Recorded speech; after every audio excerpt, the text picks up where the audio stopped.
Hi, my name is Alyssa Isaac, and I work as an assistant psychologist with the Isle of Man Mental Health Service. In this video, I'm going to be discussing an often misunderstood topic within mental health: personality disorders. Now, this can be a really complex area, and it would be impossible to include all of the information about personality disorders into one short video. But I'm going to cover all of the information that I think is relevant to you as frontline workers who might be looking after somebody with a personality disorder.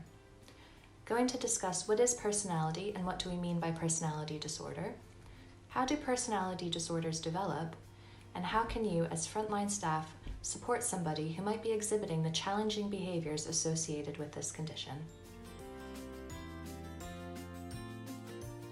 Before we talk about personality disorders, it's important that we understand what's meant when we say personality. So essentially, our personality is a unique collection of thoughts, feelings, behaviors, and traits that make us all individuals. All of us will have personality traits that we think are positive and helpful, and maybe some others that cause us a bit of difficulty. This is not the same thing as having a personality disorder.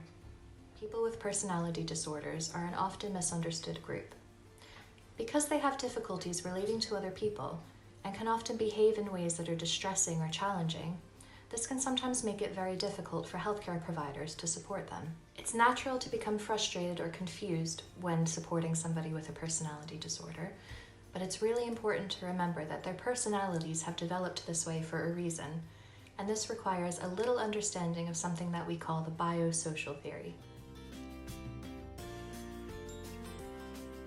Biosocial theory is a theory that explains the development of personality disorders as being due to a combination of biologically determined personality traits reacting to certain environmental stimuli. Some people are just born more sensitive to emotional stimuli than others. They may feel emotions more intensely than the average person. They may feel strong emotions more frequently and for a longer duration, so for hours rather than minutes, and they may feel that their emotions come out of the blue and are uncontrollable. Because their emotions are so intense and last for such a long period, they often struggle to control these emotions and may react in ways that seem impulsive, destructive, or disturbing to other people. Personality disorders can develop when a person who is emotionally sensitive grows up in an environment that we would consider to be invalidating. Invalidating environments are ones in which a person receives messages that their emotions are wrong, weird, bad, or invalid. An example of this could be telling a crying child to stop being such a baby, or that the thing that they're upset about is stupid, which sends a message that their emotions are wrong. Or it could be telling a child not to come out of their bedroom until they've stopped crying, which sends the message that emotions should be dealt with in private and alone. Biosocial theory isn't about blaming parents or caregivers who are often doing the best that they can. Some people aren't able to validate a child's emotions because they don't know how to, or because they grew up in similarly invalidating environments. The problem with this is not only does the child then grow up believing that their emotions are bad or mistrusting their own feelings, but invalidating environments can also inadvertently reinforce negative or unhelpful behaviors. For example, children may learn that it's only when their emotions get completely out of control that other people actually pay attention, listen, or give them what they need. These children then grow into adults who remain biologically sensitive to emotion, but lack the coping skills and support to effectively manage this. As healthcare workers, it can be really difficult to deal with adults who have seemingly out of control emotions and who pose really challenging behaviors. So it's extremely important to try and understand the emotional pain that's usually underlying these things.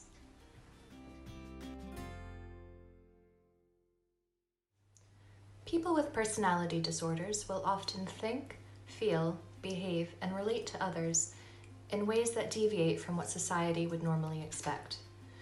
People with personality disorders will display long-standing, rigid patterns of behavior and thought that often cause distress to them and others, and may significantly interfere with their ability to function day to day. There are a number of different kinds of personality disorder, and traits vary depending on the type. You might find that someone with a personality disorder will struggle to make or maintain relationships. They might find it difficult to control their emotions. They may act impulsively, and they may behave in other ways that people find distressing or challenging.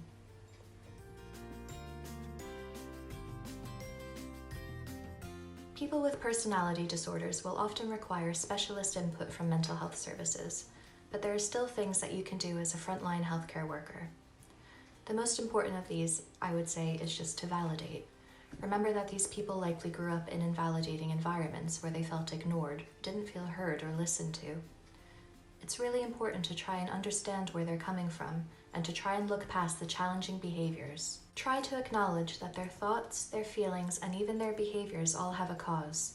This doesn't mean that you necessarily agree with what they're saying or what they're doing, just that you're communicating that it's completely understandable. Try to be compassionate, remain calm, and reassure them that you care and that you want to listen to what they have to say. If you're working with somebody who's showing signs of extreme emotional arousal, there are things that you can do to try and help them bring the intensity of their emotion down quickly. You can encourage them to use cold water to try and bring down their body temperature quickly by either splashing their faces with cold water, holding an ice cube in their hand or on their wrist, or placing an ice pack on the back of their neck. Another helpful exercise is paced breathing, where you encourage the person to breathe deeply into their belly, hold it, and then breathe out slowly. You can also combine this with progressive muscle relaxation, which involves tensing and releasing various muscles and muscle groups in the body. It can also be helpful to encourage somebody to engage in some self-soothing activities, which is using any of their 5 senses to do things that feel nice, like having a warm cup of tea, a hot bath, or snuggling up with a comfy blanket. When working with people who have personality disorders, it's very important to set up and maintain boundaries. We can continue to be compassionate and empathetic without reinforcing negative behaviors or tolerating abuse. Because of the intensity of emotions that people with a personality disorder can experience, behaviors such as self-harm and suicide attempts are sadly not uncommon. If you're looking after somebody with a personality disorder and you feel that they might be at serious risk of harm to themselves, you may need to get the mental health service involved. Ask them if they're under the care of any mental health professionals and try and get in touch with their team. Failing that, you can always phone the crisis team, who are available 24/7 on the island and can be reached at 642-860. As I mentioned at the beginning of the video, personality disorders are a complex area of mental health, and it would be impossible to include all of the relevant information in one short video. If you're interested in learning more about personality disorders, I definitely recommend that you do further reading into this topic. You can go on websites such as mind.org.uk or rethink.org for more information. The thing that I hope you take away from this video is that despite the challenges and the difficulties in providing support to people with personality disorders, that these are people who are often dealing with extreme emotional pain in the best way that they know how. They deserve just as much care, support, and understanding as any of our other patients. Thank you.